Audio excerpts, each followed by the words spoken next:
The trip to South Asia changed me forever. The poverty was worse than I had imagined. I will not forget the memories of suffering children in South Asia. The face of the young girl who was separating used syringes. The eyes of the boy in a brick factory who told me he was working to pay off a loan taken out by his grandfather. We sometimes found ourselves overwhelmed by the extreme poverty. But we must not turn our eyes away from the fact that there are millions of children forced to work in violent and dangerous conditions. I will spread the word about the suffering of all the children I met. As citizens of the world, we are all responsible for one another. I have continued to hear the call to action since I first read about Iqbal. The call has pushed me forward. I believe this is the same call to action that moves people to fight for human rights around the world. The change starts within each one of us and will not end until all children are free to be children.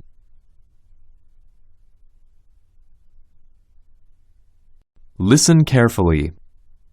Men's and women's brains are different. New research, however, changes some old myths about who's good at what. What is the latest science on the differences between men's and women's aptitudes anyway? Is it true that men are better at science and math? Or is it foolish to ask such a question today when many scientists believe that living environment, motivation, and opportunity are more important than gender differences? Thanks to new medical technology, researchers now can take images of the brain as it works and grows. Sandra Whittleson, who is a well-known researcher on the subject, says, "In recent years, there has been a large increase in the number of studies that have found differences between men's and women's brains. It's very exciting." It turns out that many of those differences don't seem to change our behavior. Others do in ways we might not expect. Whatever differences we find between men's and women's brains, most scientists agree that both biology and social conditions play a part in behavior as well as success in various fields of study. Listen carefully. Most studies agree that men's brains are about 10% bigger than women's, but size does not predict intelligence, as was once thought. Men and women perform similarly on intelligence tests. We can see differences, however, in how their brains work. When men and women are given a certain task, such as solving a math problem or reading a book, women tend to use various areas of their brain together to complete the task. On the other hand, men tend to use or focus on only one area of the brain according to the particular task. The same pattern occurs when men and women experience feelings of anger or sadness. Also, we can find differences in how men's and women's brains develop. Most areas of the brain mature faster in girls, especially the areas for spoken language, writing, and distinguishing faces mature several years earlier in girls. Certain areas mature faster in boys. In particular, the areas for mechanical reasoning, visual targeting, and spatial reasoning seem to mature 4 to 8 years earlier in boys. But after some time, when our brains are fully developed, certain aptitudes may not be that different between males and females. It just depends on when you test them. Listen carefully. There are still some questions, however, that need to be answered. For example, why are boys and men, on average, better at turning 3D objects in their minds? As for girls and women, how do we explain why they tend to have better language and social skills? The most surprising differences may be outside the brain. If you have a man and a woman looking at the same landscape, They see totally different things, says Leonard Sachs, a physician and psychologist. Women can see colors and textures that men cannot see. They hear things men cannot hear, and they smell things men cannot smell. The eyes, ears, and nose, which are doorways to the brain, affect brain development from birth on. But Sachs says this does not mean women are better than men at perception. It just means our species is diverse on a practical level, making it more likely to survive. The female will remember the color and texture of a particular plant and be able to warn people if it's poisonous. A man will be more alert to what is moving in the area, he says. Which is better? You need both. Listen carefully. In the early 1990s, Sachs evaluated boys suffering from ADHD and found that, indeed, they were not paying attention in school. But the more he studied brain differences, the more he became convinced that the problem was with the schools. Sometimes the solution was simple. He moved some of the boys, whose hearing was not as good as the girls, to one of the front desks. Other times, the solution was more difficult. Previously, I thought that single-sex education was old-fashioned, he says. But co-ed schools do more harm than good, he decided, when they teach boys and girls as if their brains mature at the same time. Whenever you ask children to do something not appropriate for their age and gender, they will either fail or come to dislike the subject, he says. By age 12, you will have girls who don't like science and boys who don't like reading. If it turns out that taking into account sex differences in education is helpful, there are certainly many ways to carry it out. It's much better, says Sandra Whittleson, for people to understand what the differences are, act on their strong points, and be aware of their weak points. Listen carefully. As research has shown, the area of the brain used for mechanical reasoning appears to mature earlier in boys.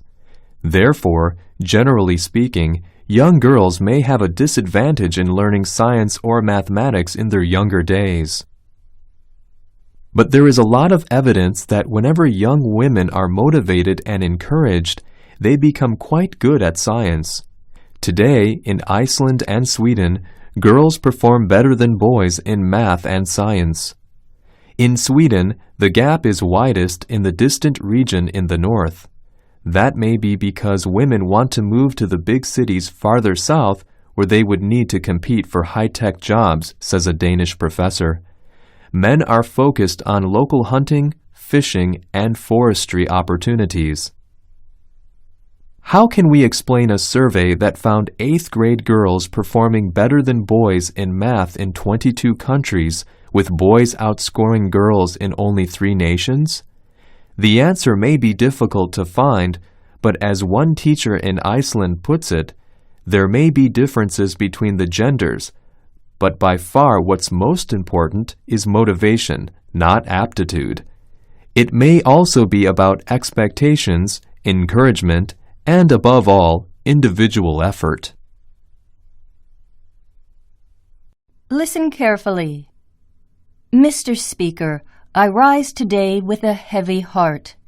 September 11th changed the world. Our deepest fears now haunt us. Yet I am convinced that military action will not prevent further acts of international terrorism against the United States. This is part of the speech made by Congresswoman Barbara Lee of California. In a single act of courage, she gave the one opposing vote in a resolution that passed 420 to 1 in the U.S. House and 98 to 0 in the Senate. The resolution gave the U.S. President the power to use all necessary force against anyone associated with the attacks of September 11, 2001. After the vote, Congresswoman Lee was threatened by many angry people. For her own safety, it was necessary that she have a bodyguard for some time.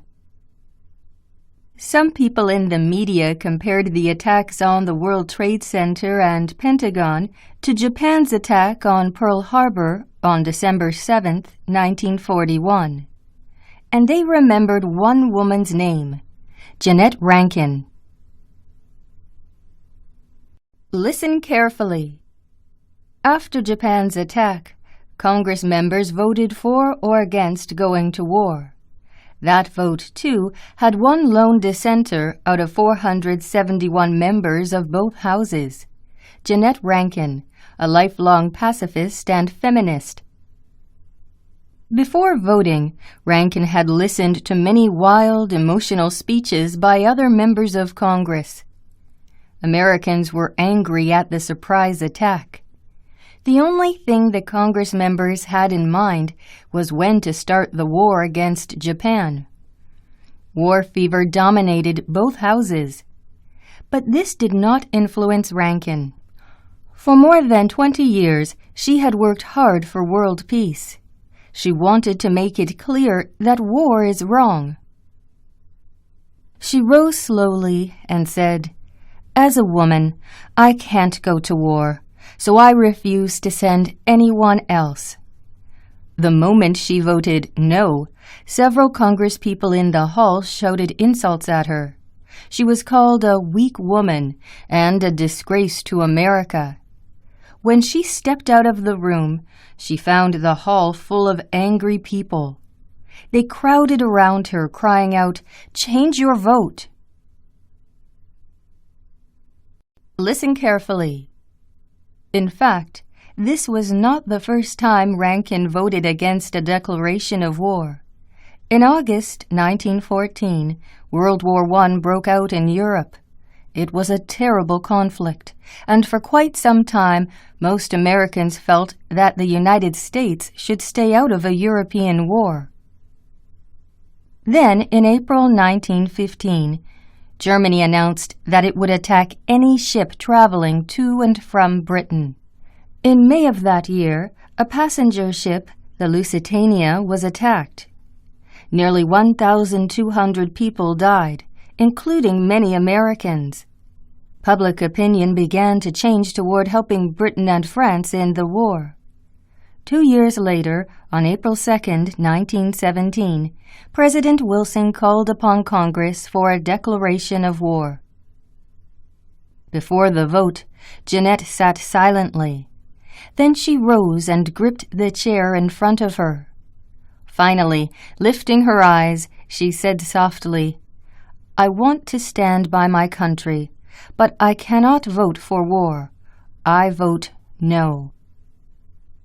49 other Congress members joined her in saying no, but she was by far the most criticized. Newspapers falsely said she cried while voting. People thought her decision came from weakness and that she was unpatriotic. Listen carefully. Jeannette Rankin was born in Montana in 1880. Her father, John, was a rancher, and her mother, Olive, a former school teacher. In those days, life in Montana was more difficult than in many places. Men and women worked as equals, with much of the hard outdoor work. But men and women were not equal in many ways.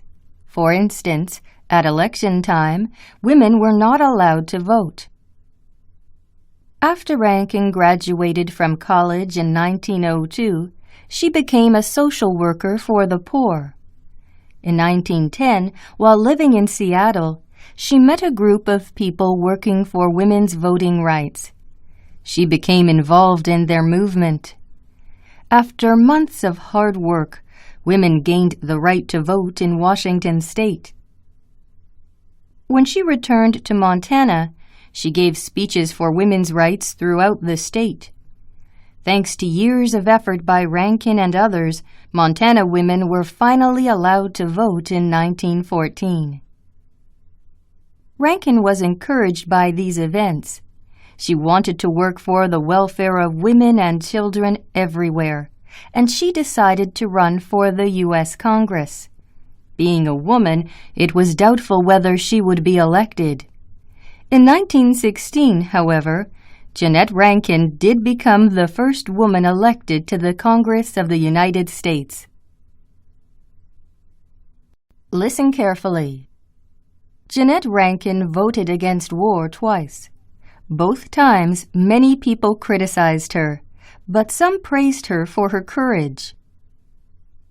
When she voted no in 1941, one person wrote to her, "Your one little vote stands out like a bright star on a dark night."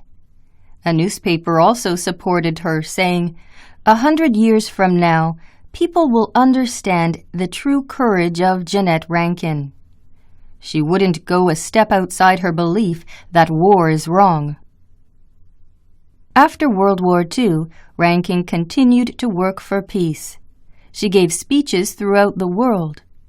In 1968, she led as many as 5,000 women in a protest against the Vietnam War. Late in her life, she was asked if she regretted voting no. "Never," she answered. "If you're against war, you're against war regardless of what happens." Shortly before she died in 1973, Jeannette said to a friend, "I can leave this world now only because I know I have done all I could for world peace." Today, in the U.S. Congress building, there is a statue of Jeannette Rankin. On the base of it are her words, "I cannot vote for war." Listen carefully. Easter Island is one of the most remote inhabited places on Earth. Only 22 kilometers long and 11 kilometers wide, it lies in the Pacific Ocean, 3,200 kilometers from South America and 2,000 kilometers from the nearest inhabited island. The first Europeans arrived on Easter Sunday, 1722. They were amazed to find over 600 huge stone statues, many over 6 meters high, here and there across the island. The question was who had built the statues and why. The islanders themselves did not know the answers. Easter Island therefore became famous as a mystery island, and several theories were introduced to explain its history. One famous archaeologist, Thor Heyerdahl of Norway, believed that the first people to live on the island were from South America. They brought the tradition of sculpture and stonework similar to that of the great Incas. Later, other people arrived from the West, which started a war that in time destroyed the complex society on the island. His theory, written about 1950, seems possible, but it has never been generally accepted by other archaeologists. Listen carefully. Many archaeologists believe the first people to arrive on the island in the 5th century were Polynesians. The original Polynesians came from Southeast Asia. When they arrived on Easter Island, they discovered a harsh environment. The trouble was that there was not much fresh water, the temperature was quite high, and the land was not good for growing their main food, taros and yams. They found that they could only grow sweet potatoes and raise chickens for food. The only good point of this simple diet was that growing sweet potatoes and raising chickens were rather easy, which left a lot of time for other activities. Great ceremonies and rituals developed among the various clans on the island. For such a small island with few resources, one of the most complex societies in the world was created. Most ceremonies, such as those to worship the past leaders of the clans, took place at one of the 300 ahu large stone platforms built near the coast.